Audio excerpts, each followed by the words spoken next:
Ruth McCrackin and Trissetta Washington, two top-notch career and business strategists, are here to help you defy standards and break boundaries. Join them as they share powerful insights that have already impacted thousands of people and will have a major impact on your career, life balance, and business.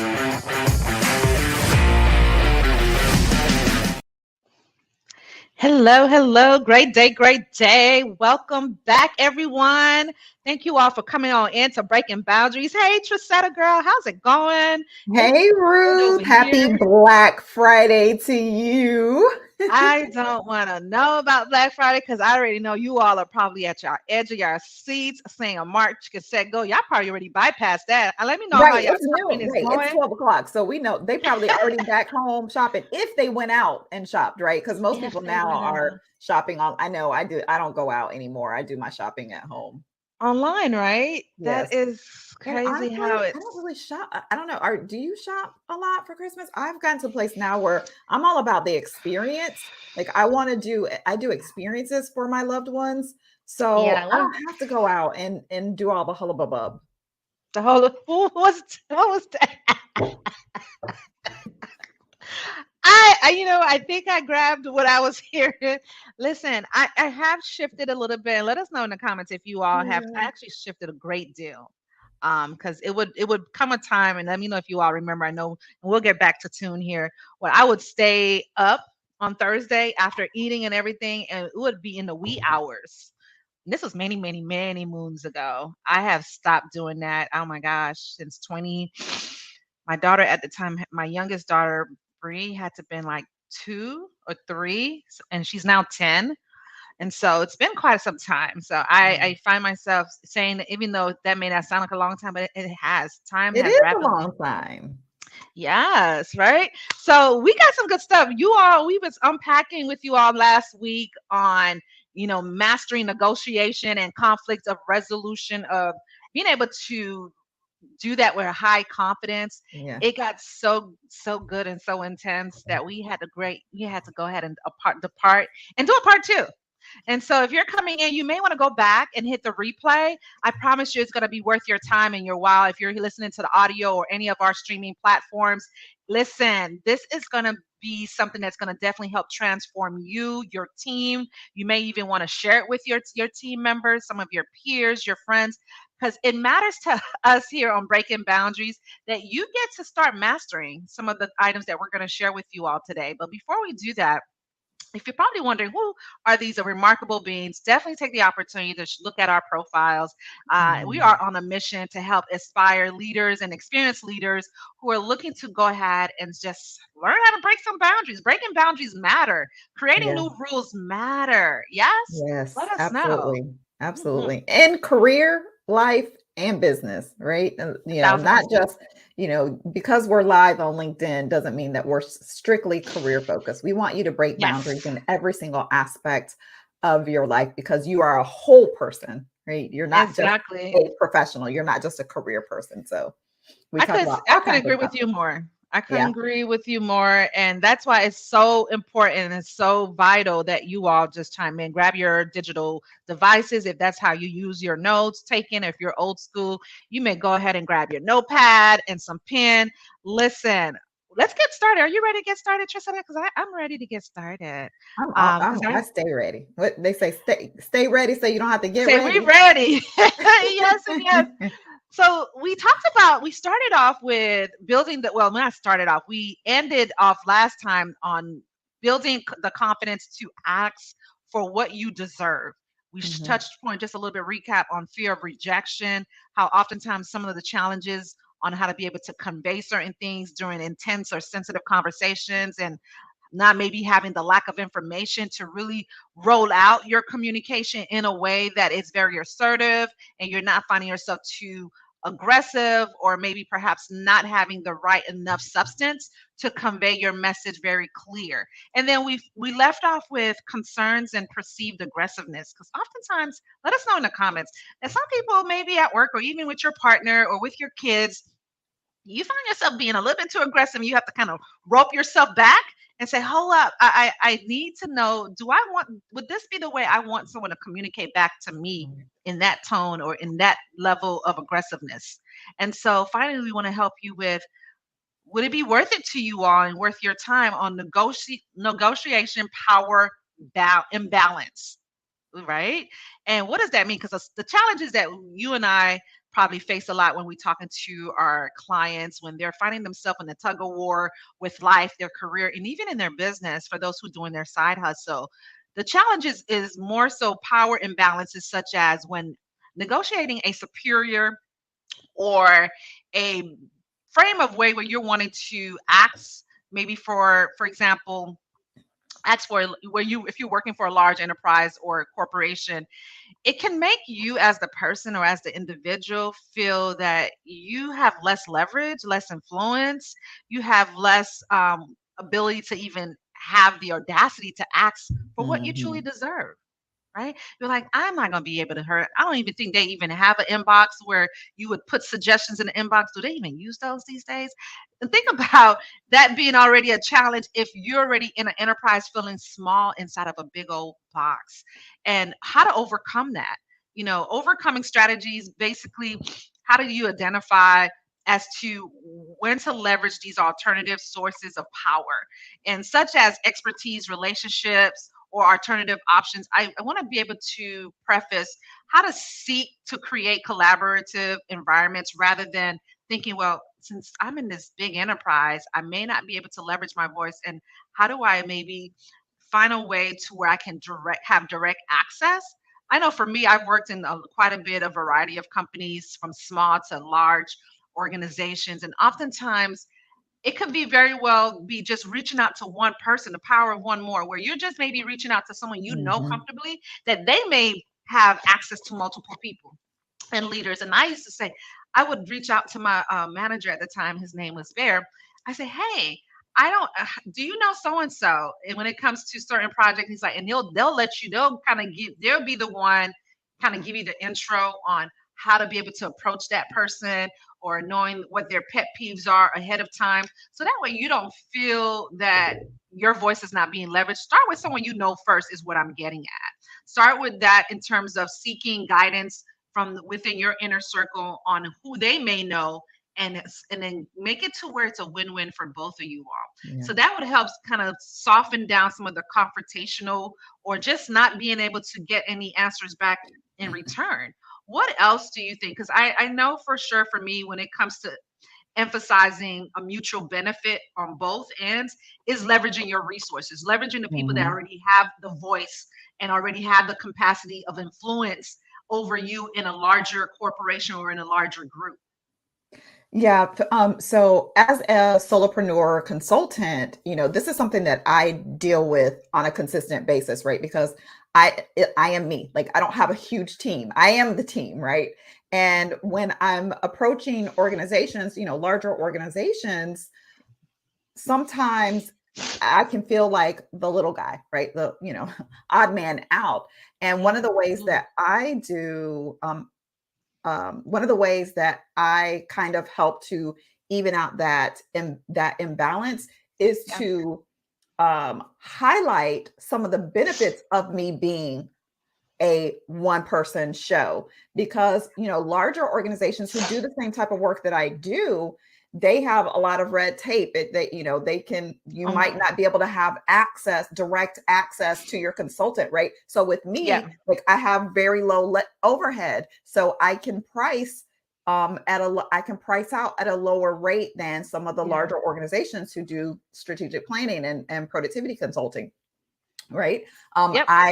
They have a personalized one-on-one relationship with me. They have direct access to me at all times in the process, right? And I talk about, I have multiple industry experience across multiple decades. So I have done this work in a myriad. I think it's about 7. Last time I checked, it was like around 7 or 8 different industries. So I bring that wealth of knowledge where another organization may be very specifically focused in only one industry or 1 or 2 industries. So I can bring different perspectives and bring in. So you might think that, oh, okay, well, if I'm working, say, like one of the jobs I did was with the local sheriff's office here. And, they could hire someone who specializes in strategic planning and consulting for law enforcement. But because I didn't necessarily bring that, I brought different perspectives that helped them to look at things in a different light. Right. So finding those ways to really highlight the things that might be perceived as weaknesses and build them up as strengths. And that can help you to kind of bring some more balance into the negotiation table when you think that there might be an imbalance there. I love that. And it makes it even more better to kind of bring it in, because what you just shared, it definitely holds leverage. I even want to think of what other ways can also be a deficit or a challenge when it comes to wanting to have, remove some of this negotiation imbalancing. Sometimes, as we talked about a little bit earlier on in the actual a segment when we talked about having lack of information, it's also lack of what? Preparation, right? Mm-hmm. Where Absolutely. some of the challenges, having inadequate preparation, especially when you're in a team meeting, and if it's an impromptu team meeting, for your case, I'm going back to the times where, even for me, as our small business is definitely pivoting and moving in a direction where sometimes I have to learn how to take stuff out of my plate, and sometimes I do like to hoard or I like to hold in a lot of the information because of the fact that I'm always yielding to perfection. However, when it comes to challenges, when I'm speaking on lack of preparation, if you know that you have a team member on the opposite hand who is well prepared and maybe is 10 steps ahead of you, which I'm so ever grateful. How many of you all can be definitely grateful for those who are even have a higher skill than you when it comes to being prepared, where they can come in with the confidence and be able to add some inputs and add some directions? Whereas some of the areas where you may have a lot on your plate, you rely on that type of resource. But let's just say you find yourself lacking that preparation. And so I always say, find those who may be in areas that are more stronger than you. So that way it becomes a domino effect. Because if you're in a lack of preparation type of person, when you walk into a room or walk into a conference room and you're kind of just going by the flow, it may shows that's where your confidence starts to dim down, and then you start getting timid and you start having that fear. So how do you overcome some of this strategy? I always say invest in through preparation. Obviously, that's the opposite of lack, right? Having to be able to understand your worth and gather the right amount of data, research, do the things that other people may not be doing that's going to make you stand out. And then not to stand out to the point where you're looking for them to identify you as, oh, she's well prepared, but for your sake. And obviously it's going to come back with gratification. It's going to come back with recognition if you're doing it in a way where with great intention. Practice this. It's going to help you with your negotiation pitch. It's going to also help you to get more clarity and obviously increase your esteem in that process. And so I almost want to sometimes doubt myself at times, and I'm going to put myself in this hot seat when it comes to lack of preparation. And especially if you're knowing you're going to be traveling, and like we're entering into a season of traveling. We're entering into a season where family members going to come in. Are you prepared for your family members? Are you prepared for them to come in and in a short notice, in a short time frame? What else can we help with as we bring in, because we live in a day and time, and Trisetta, let me know if you agree, where our community and even in the Western hemisphere, we have our own tendency of creating our own little culture, our own little bubbles, and sometimes it may cause certain biases, right? Yeah. So especially gender biases. Yeah. And I would love to know, what ways can one be able to put those forces together sometimes when it comes to our culture and meshing up with gender biases?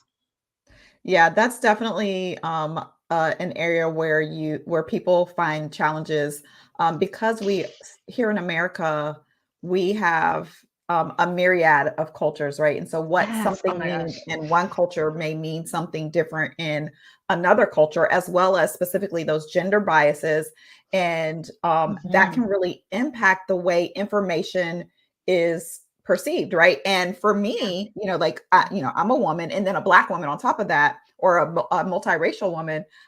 There's certain challenges that I specifically, and you as well, Ruth, because you're a woman too. There are certain Trust biases me. that we have to overcome when Yeah. we are doing business, because people, Yes. especially if you're doing business with men, specifically white men, middle-aged white men, because they have a tendency to like want to look for they have a tendency to want to look for like who is the business owner. Like they want to deal with the person who makes the decisions. Well, I am Yeah. the business owner. I am the one who makes the business decisions. And so it's important for me to be aware of those Mm. things before you go into the situation where you have to negotiate, and Yes. kind of figure out how, think about in advance, how are you going to overcome that type of objection? How are you going to overcome that type of scenario before you're in it, so that you can That's good. really find some sort of common ground with the person and emphasize what those shared goals are, so that you can overcome any of those potential biases that show up. I like that because you said something on point where oftentimes as women we tend to put ourselves in a shell and thinking that we need to bring somebody else in the room who may have more masculinity, who may be able to take this call or take this session or move some of the, and oftentimes like you said earlier, practicing. Let us know in the comments if this is something you find to be challenging and now you're finding yourself in a web where maybe this is not for me. Maybe I'm not needing to be in this mode or in this culture. But let's just be honest. Our culture has definitely accelerated from the 60s era, even from the 80s era, where a lot of women are becoming the ways to breaking some boundaries and also Mhm. leveraging what ways they can now negotiate and be more assertive and be able to counter offer or counter reject certain things that may not align with what they would consider to be their morals, what they would even consider to be unfair, injustice or injustice.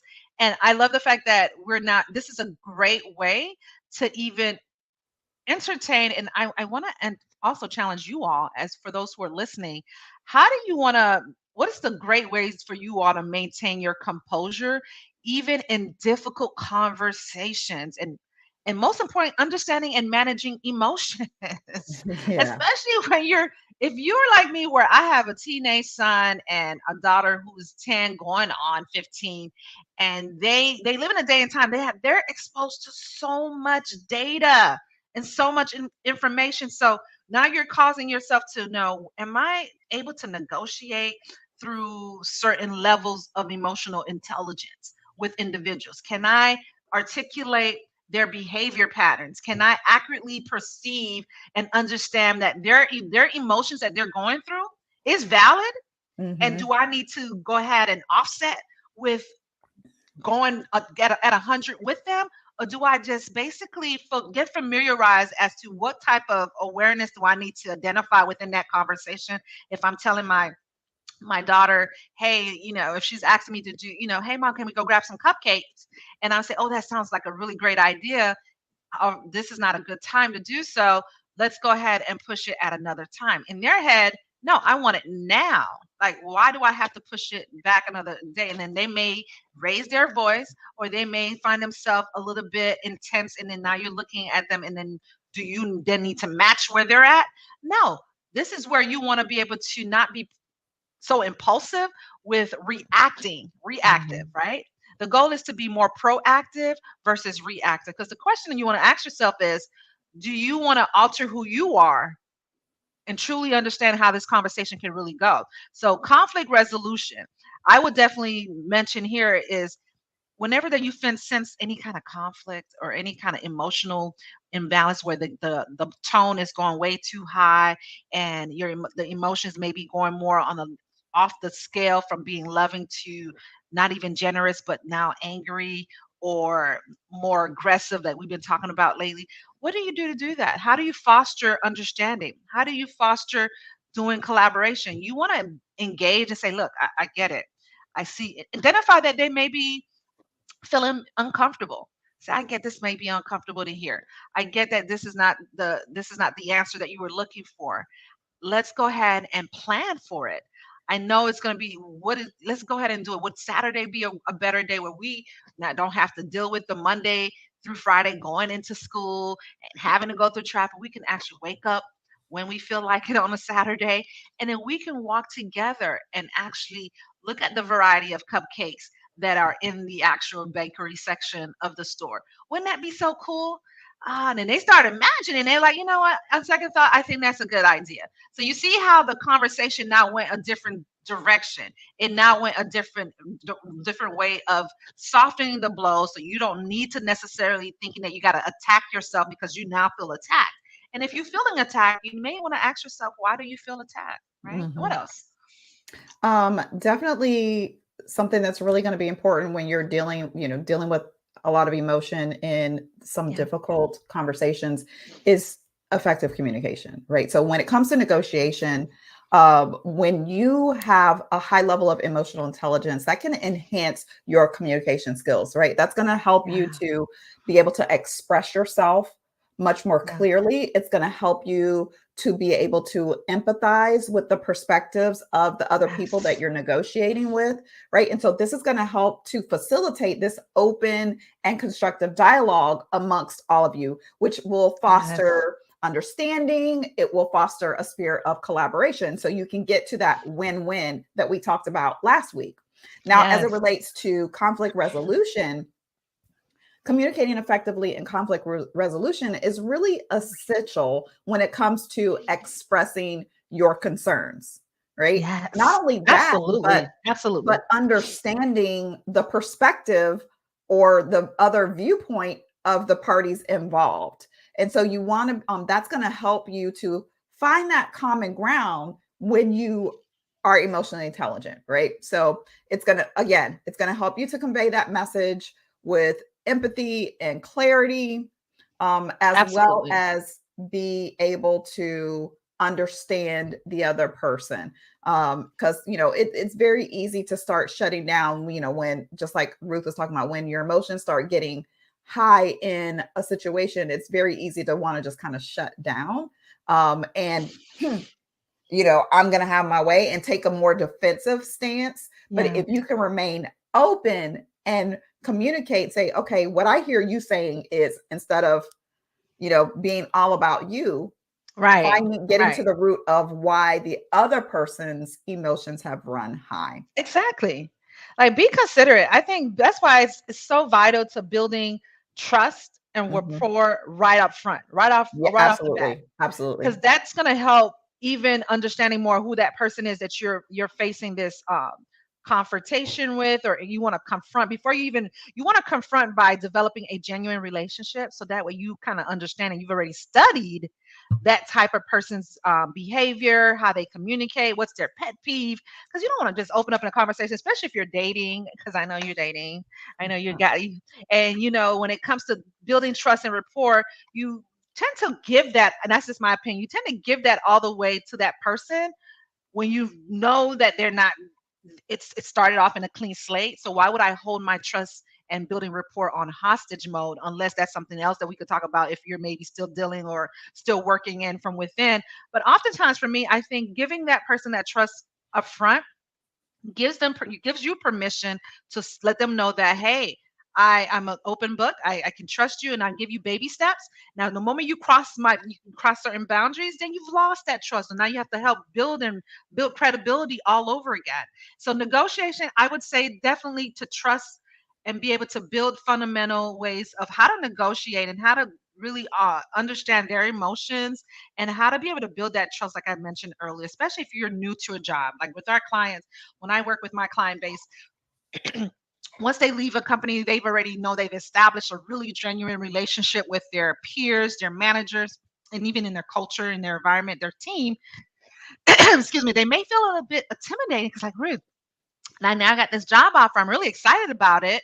However, what if they don't like me? What if I go in there and sometimes it gets to that point where you may think, oh my gosh, I maybe took more than what I anticipated because I've been accustomed working for one company for 15, 17 years. I don't even know what that environment may look like. Although I've had my meetings with the direct managers and the teams potentially I'm working for, in the back of your head, you have all this running in 1,000 miles per hour. Let me know in the comments if you can understand and relate 1,000%. So ways for you to come in and building that relationship, being able to understand how to conflict resolution. The trust part plays a major factor when building rapport.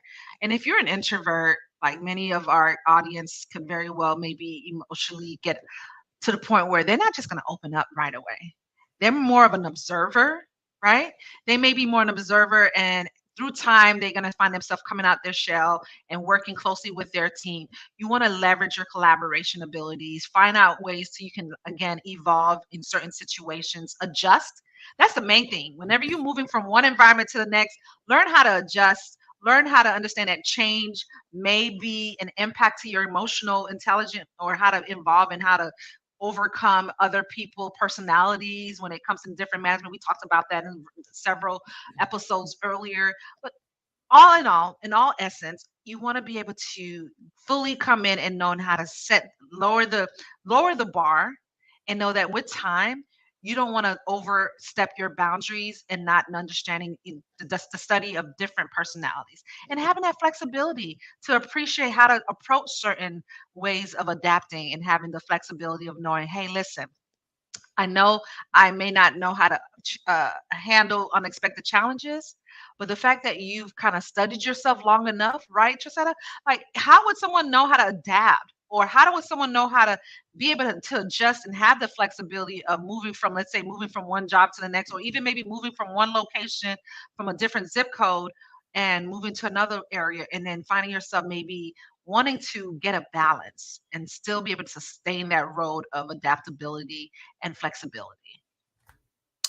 Yeah. So, all of these skills, like what we're talking about, can apply to so many different aspects of our lives. But, Yeah. specifically when it comes to trying to negotiate with someone, you can't anticipate all the challenges, all the roadblocks that are going to come up, right? So, it's important for you to recognize that there's going to be some things that come up that were unexpected, right? Maybe there's some sort of change. Like, for example, my daughter, actually, I'll go back. My daughter was seeking, had been approached about a position, and was really interested in it, interviewed and whatnot, and was moving towards an offer, but came to find out that the company ended up doing some restructuring in the midst of them recruiting for this role, and everything ended up having to be on pause, right? So when you're dealing with that, recognize that there's going to be, some unexpected challenges, some unexpected changes can come up. And so when you are really working as an emotionally intelligent person, that can really help you to adapt in these evolving situations, and really start to adjust your strategies, adjust your approach, adjust your expectations as you see fit. Now, when it comes to conflict resolution, we all know, because we're dealing with human beings, right? Yes. And generally, when there's conflict, emotions get involved, right? And so conflicts can tend to, kind of end up taking a turn in a direction that you didn't really expect it to, which is going to require you to be flexible in your approach to dealing with that person. So you want to be adaptable, you want to be resilient, and really invite in creative problem solving so that you can come to a mutually beneficial resolution for the conflict at hand. I like that. I like that a lot. And, let us know, is this is beneficial for you all? Let us know how you are resonating with ways to now be able to say, wow, I haven't looked at it in that angle, and I could maybe see why certain things could have maybe went a different direction had I maybe figured out a way of adapting, having an adaptability and a flexibility. Now let's go on into where oftentimes people get hung up on this really heavily when it's talking about empathy and perspective taking. So how do you even take a different shift in perspective, but most importantly, empathy? And some of y'all may argue about this when it comes to, do I need to even show empathy? I don't feel a certain way. I don't have to, feel as though if they came in already because they had a bad day, that had nothing to do with me. Or if they maybe had something going on at their home and they're coming into the office just feeling, bent out of shape. And why do I care or have any sort of empathy. Well, just think about it for you. Is your days always peaches and roses? Do you walk in your day waking up fully, bright eye, fuzzy tail, and always ready to go and energized and crunked? Let us know. Are you always at 100 when you're coming out of bed? Or do you find yourself saying, I'm just going to stay and I'm going to snooze the alarm and I'm going to wait? I'm going to wait a little bit. So, negotiation, emotionally intelligent negotiators. Let me tell you about this one. This can help empathize with the needs and concerns of other people around you. Because here's the truth, we in a human society, if you're not studying human yet, then you may want to take a step back and understand your counterpart. You want to maybe want to understand more your kids, really study, really understand your partners and your leaders in management. And that doesn't necessarily mean that you have to, and let me know if you can emphasize a little bit, Trisetta. When it comes to empathy, doesn't mean that I have to feel their pain. Or does it mean that I No, have none to of that. feel what they're going through to show empathy? No, it's empathy is not about feeling what they're feeling. It's about allowing space or creating space for them to feel heard, right? Because we talked about this last week. Everyone wants to feel seen and to feel heard, like what they have to say matters. And this is extraordinarily important when you are dealing with negotiations and conflict resolution, because especially conflict resolution, because if I don't feel like you're listening to me, if I don't feel like you're hearing my hurt or my frustration, then that's only going to heighten that negative emotion, right? So by letting people feel like you're hearing them and using what the skill that I talked about last week about like paraphrasing back to them what they said, so that they can really understand, so you can kind of get that clear communication there. It's going to help you to help that person to feel heard, and then ultimately really help to also build what we were just talking about a few minutes ago, build that trust, build that rapport, so that everyone can walk away with feeling like they got something good out of it. Feel satisfied. It's a satisfying approach, and like, I love the fact you said no, it's not about the feelings. And that brings us to our final, before we close out here, is conflict de-escalation. What does that mean? What does that look like, Ruth? And then how do you want to identify with that? How do you even recognize the signs? And when it's starting to escalate, when you maybe started off at a 20 and all of a sudden it's at 110, like, whoa, maybe I should have been more aware on certain verbiage or certain maybe tone prior to it conflicting to that level of intensity. So what do you do? What do you do to help maintain that? How do you become more detrimental to the negotiation process when it gets that intensive? Before it gets, you want to identify the signs. That's what I say first of all.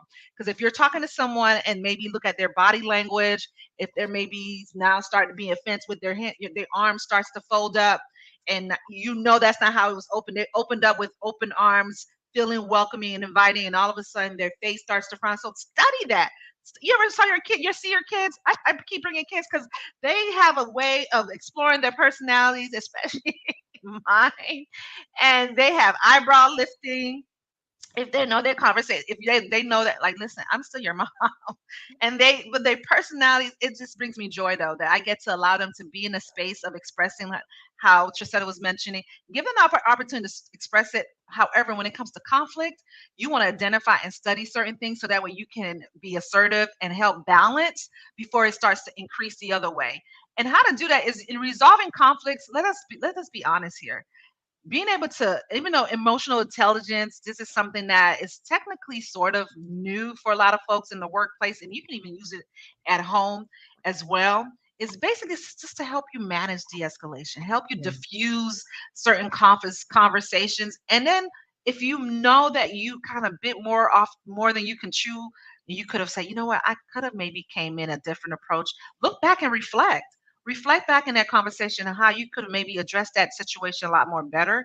Creating an environment always matters, especially a workplace environment. If you are the Yeah. type of person, you're in a cubicle and you can hear other people's conversations.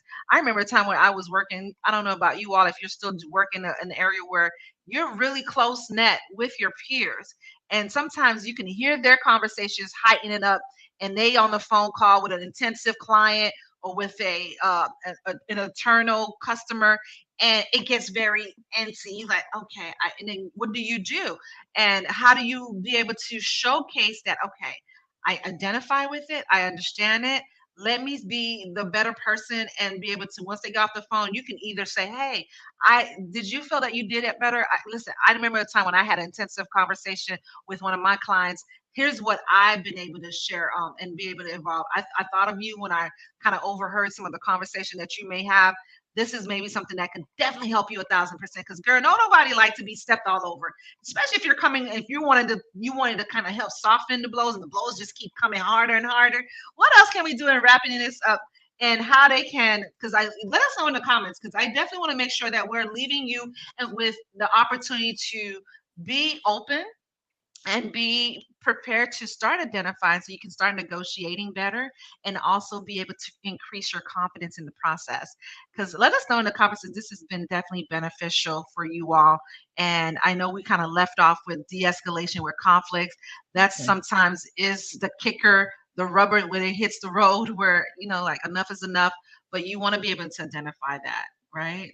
Yeah, it's so funny because as you were talking about de-escalation, I was having flashbacks to when I had this job. It's probably about I guess a little over 20 years ago now, and I was Yeah. working for a home health agency and it was basically a customer service type role.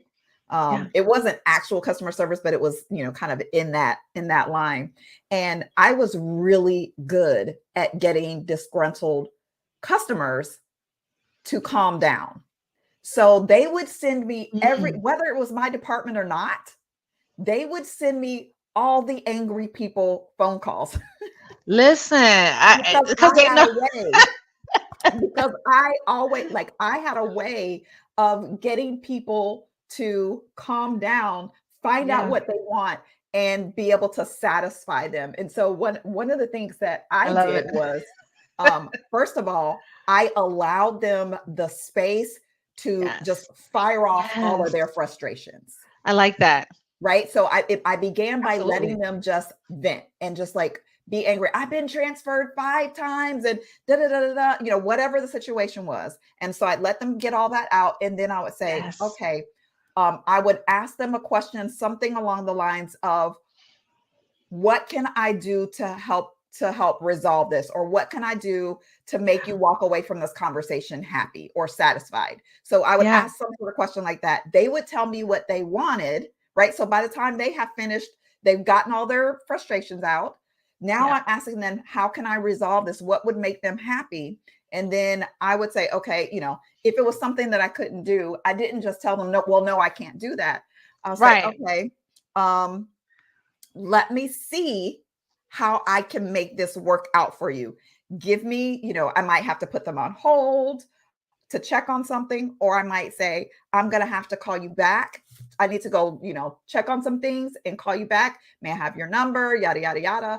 And then what I would do is, while I was still working, if it was taking me longer than I expected, then I would say to them, I would call back and say, hey, Mrs. Johnson, this is Trisetta. I just want to let you know that I put in an email to this person, or I put in a call to this person. I'm still waiting on this. I haven't forgot you. I'm still working on it. Right. So that would help to keep the situation diffused. I Right. love So, it. you know, Mhm. doing all that you can to kind of let the person feel heard and finding out what it is that they want, and Yeah. then finding a way to do your best to fulfill that need. I love it. I love it. Thank you, God. Listen, has this been truly impactful for you all? Do you see how different variety of negotiation matters in the terms of Yeah. what we just broke and unfold? Listen, this has been, if you, like I said, this is part two.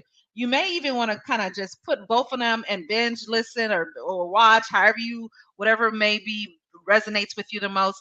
But if you haven't taken notes, because I'm even going to want to go back and listen to some of the things that we just addressed, because this is a topic that a lot of folks kind of nip under the rug, and let us know if this has been definitely resonating. We'll follow you all in the comments for sure. And feel free to share. Share this with your team, share it with your partners, share it with your besties. Definitely give yourself the opportunity to leverage some of this fulfilling opportunity to breaking boundaries and negotiating with confidence.